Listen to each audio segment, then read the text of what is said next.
প্রিয় সাভার আশুলিয়াবাসী, আসসালামু আলাইকুম। এক দীর্ঘ পদযাত্রা শেষে সারা বাংলাদেশের রাজপথ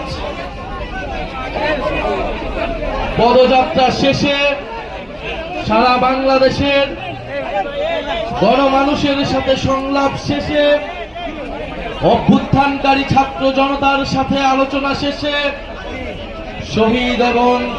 শহীদ পরিবার এবং আহত যোদ্ধাদের সাথে সাক্ষাৎ শেষে আমরা এই রাতে প্রবেশ করেছি ঢাকায়। এই ঢাকা থেকে আমরা 1 জুলাই আমরা আমাদের দেশ গড়তে জুলাই পদযাত্রা শুরু করেছিলাম।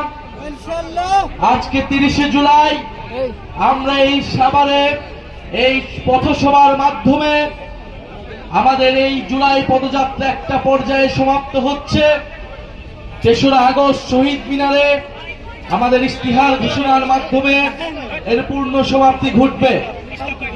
এই পদযাত্রার শেষে ঢাকা জেলায় প্রবেশের দ্বার প্রান্তে আপনারা সাভার আশুলিয়াবাসী আমাদেরকে যে অভ্যর্থনা দিলেন, যেই শুভেচ্ছা বার্তা দিলেন, সেটার জন্য আন্তরিকভাবে ধন্যবাদ জানাচ্ছি।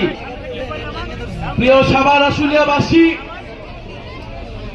আমরা জানি যে এই সাভার, এই আশুলিয়া, এই বাইপাইলের পয়েন্টে গণ অভ্যুত্থানের সময় আমাদের ছাত্র জনতা বুক চিতিয়ে লড়াই করেছিল ফ্যাসিস্ট শক্তির বিরুদ্ধে। সাভার আশুলিয়া গণ অভ্যুত্থানের সময় হট স্পট ছিল আন্দোলনে।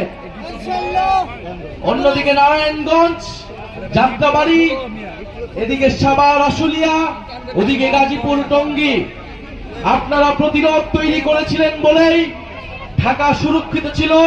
ঢাকার মানুষ রাজপথে নামতে সাহস পেয়েছিল।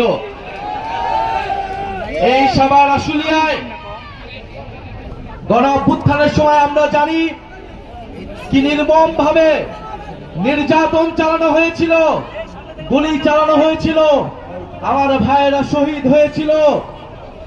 এখানে বক্তব্য রেখেছেন শহীদ সজলের মা, যাকে পুড়িয়ে মারা হয়েছিল নির্মম ভাবে ফ্যাসিস্ট স্বৈরাচারী সরকারের দোসরেরা সারা বাংলাদেশে ঠিক এইভাবে আমাদের ভাইদের উপরে নিপীড়ন চালিয়েছিল। সেই শেখ হাসিনাকে 10 বার ফাঁসিতে ঝোলালেও তার অপরাধ আসলে